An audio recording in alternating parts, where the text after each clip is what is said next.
नमस्कार, आप सभी का स्वागत है हमारे चैनल जीत की पाठशाला पर। आज हम लोग पढ़ेंगे क्लास 10 हिस्ट्री से एक नया टॉपिक रौलाट एक्ट 1919। तो आइए शुरू करते हैं।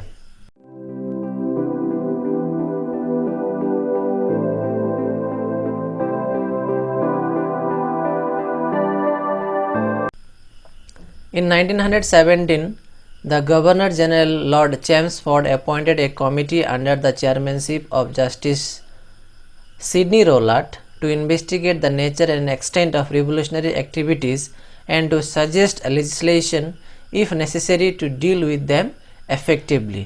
यानी कि 1917 पर गवर्नर जनरल जो लॉर्ड चेम्सफोर्ड थे उन्होंने एक कमेटी बनाई और उस कमेटी के जो चेयरमैन थे वो थे जस्टिस सिडनी रौलाट। ये कमेटी जो था वो गठन करने का मेन उद्देश्य था कि इंडिया में ब्रिटिश के खिलाफ जितने भी एक्टिविटीज़ हो रहे थे, ब्रिटिश के अगेंस्ट में जितने भी रिवोल्यूशन वगैरह हो रहे थे, उसका मुख्य कारण जानने को और साथ ही ज़रूरत पड़ने पे कोई नया कानून बनाने के लिए जिसके तहत वो जो जितने भी रिवोल्यूशनरी एक्टिविटीज़ हो रहे थे उन सभी को सप्रेस किया जा सके।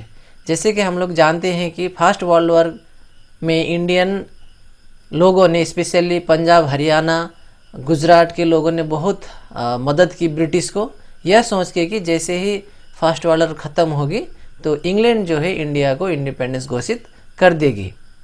लेकिन वर्ल्ड वॉर ख़त्म होने के बाद में ऐसा कुछ भी देखने को नहीं मिली, यानी कि ब्रिटिश ने इंडिपेंडेंस देने को नहीं सोचा। उसके विरोध में इंडिया में बहुत सारे रेवोल्यूशन होने लगे। तो वो रेवोल्यूशन को दबाने के लिए स्पेशली और रिवोल्यूशन का मुख्य भूमिका या फिर मुख्य कारण जानने के लिए ये जो कमेटी था जस्टिस सिडनी रौलाट के अंडर में फॉर्म किया गया था। On the basis of its report the government passed the Rowlatt Act in 1919। तो जस्टिस सिडनी रौलाट ने सारी जो प्रॉब्लम थी, सारी रिवोल्यूशन की जो जड़ थी, उसको स्टडी करने के बाद में उन्होंने एक रिपोर्ट जमा किया गवर्नर जनरल लॉर्ड चेम्सफोर्ड को और उस रिपोर्ट के तहत रौलाट एक्ट को पास किया गया 1919 में। चलिए देखते हैं उस एक्ट में, उस कानून में क्या लिखा गया था।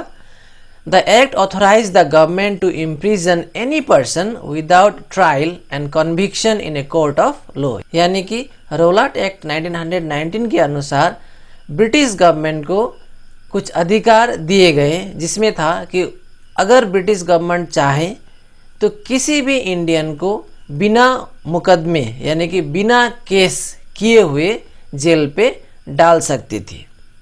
The act came as a rude shock to Indians. और ये जो कानून था, इस कानून के वजह से इंडियन लोग बहुत नाखुश थे, क्योंकि यह जो कानून था रौलाट एक्ट 1919 में जो पास किया गया था, उसके अनुसार ब्रिटिश को कुछ पावर मिले। और वो पावर क्या थी? पावर थी कि अगर ब्रिटिश गवर्नमेंट चाहे तो किसी भी इंडियन को बिना केस फाइल किए हुए जेल पे डाल सकती थी।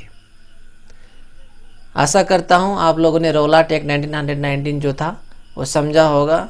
अगले वीडियो पे हम लोग नेक्स्ट जो पार्ट है हिस्ट्री का उसको कंटिन्यू करेंगे। Thank you for watching our video.